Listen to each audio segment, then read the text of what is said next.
97,000 வாக்காளர்கள் நீக்கம் எப்படி பார்க்குறீங்க?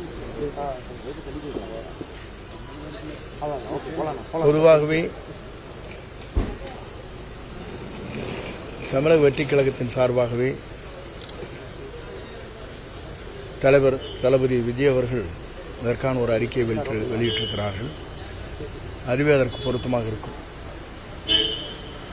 இப்போ எதிர்கட்சிகள் இந்த பொதுக்கூட்டத்துக்கு அப்புறம் சேகர் பாபு தவழும் குழந்தை தமிழக வெற்றிக் கழகம் அப்படின்னு சொல்லுவாங்க. பல்வேறு கட்சிகளும் இதுக்கு இல்லை, ஒவ்வொருத்தரும் ஒரு கருத்துக்களை சொல்கிறார்கள். தவழும் குழந்தை தான் பெரியவர் ஆவார்கள். பெரியவரானதுக்கு அப்புறம் தான் தன்னுடைய தன்னாட்சி நடத்துவார்கள். அது வாழ்க்கையை எதிர்பார்க்கக்கூடிய ஒன்று. இப்போ தமிழிசை சவுந்தரராஜன் என்ன சொல்லியிருக்காங்கன்னா, களத்திலே இல்லாத கட்சி தமிழக வெற்றிக் கழகம்னு சொல்லியிருக்காங்க. அவருடைய கருத்து அப்படிப்பட்ட கருத்து. களத்தில் இருக்கிறோமோ இல்லை என்பது தேர்தல் முடிவுதான் தீர்ப்பளிக்கும். இப்போ தமிழக வெற்றிக் கழக அடுத்த பொதுக்கூட்டம் எங்கே நடக்குதுன்னா, நாளை அவரிடத்தில் இன்றைய மாலை பேசிவிட்டு எந்த இடம் என்பதை முடிவு செய்வோம். இப்போ தமிழக வெற்றிக்கு அடுத்த வியூகம் என்னவா இருக்கும்?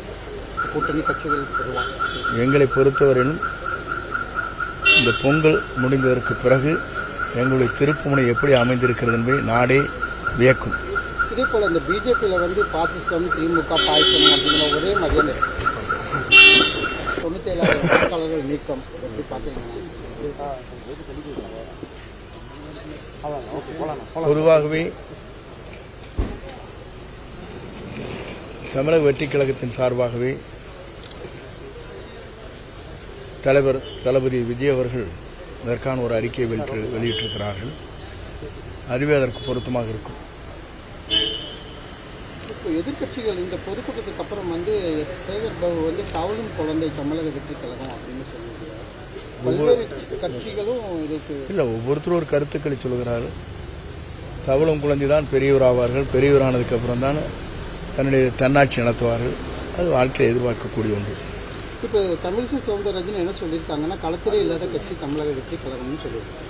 அவருடைய கருத்து அப்படிப்பட்ட கருத்து. களத்தில் இருக்கிறோமோ இல்லை என்பது தேர்தல் முடிவுதான் தீர்ப்பளிக்கும். இப்போ தமிழக வெற்றிக் கழக அடுத்த பொதுக்கூட்டம் எங்கே நடக்குதுன்னா, நாளை அவரிடத்தில் இன்றைய மாலை பேசிவிட்டு எந்த இடம் என்பதை முடிவு செய்வோம். இப்போ தமிழக வெற்றிக்கு அடுத்த வியூகம் என்னவா இருக்கும்? கூட்டணி கட்சிகள் எங்களை பொறுத்தவரையிலும் இந்த பொங்கல் முடிந்ததற்கு பிறகு எங்களுடைய திருப்புமுனை எப்படி அமைந்திருக்கிறது என்பதை நாடே வியக்கும். இதே போல இந்த பிஜேபியில் பாசிசம், திமுக, பாய்சம் அப்படிங்கிற ஒரே மாதிரியான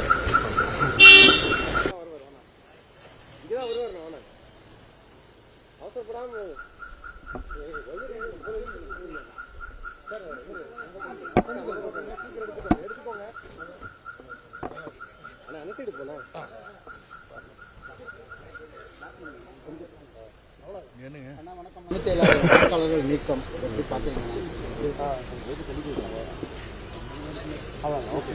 பொதுவாகவே தமிழக வெற்றிக் கழகத்தின் சார்பாகவே தலைவர் தளபதி விஜய் அவர்கள் அதற்கான ஒரு அறிக்கையை வெளியிட்டிருக்கிறார்கள். அதுவே அதற்கு பொருத்தமாக இருக்கும். இப்போ எதிர்கட்சிகள் இந்த பொதுக்கூட்டத்துக்கு அப்புறம் சேகர் பாபு தவழும் குழந்தை தமிழக வெற்றிக் கழகம் அப்படின்னு சொல்லுவாங்க. பல்வேறு கட்சிகளும் இதுக்கு இல்லை, ஒவ்வொருத்தரும் ஒரு கருத்துக்களை சொல்கிறார்கள். தவழும் குழந்தை தான் பெரியவர் ஆவார்கள். பெரியவரானதுக்கு அப்புறம் தான் தன்னுடைய தன்னாட்சி நடத்துவார்கள். அது வாழ்க்கையை எதிர்பார்க்கக்கூடிய ஒன்று. இப்போ தமிழிசை சவுந்தரராஜன் என்ன சொல்லியிருக்காங்கன்னா, களத்திலே இல்லாத கட்சி தமிழக வெற்றிக் கழகம்னு சொல்லியிருக்காங்க. அவருடைய கருத்து அப்படிப்பட்ட கருத்து. களத்தில் இருக்கிறோமோ இல்லை என்பது தேர்தல் முடிவுதான் தீர்ப்பளிக்கும். இப்போ தமிழக வெற்றிக் கழக அடுத்த பொதுக்கூட்டம் எங்கே நடக்குதுன்னா, நாளை அவரிடத்தில் இன்றைய மாலை பேசிவிட்டு எந்த இடம் என்பதை முடிவு செய்வோம். இப்போ தமிழக வெற்றிக்கு அடுத்த வியூகம் என்னவா இருக்கும்?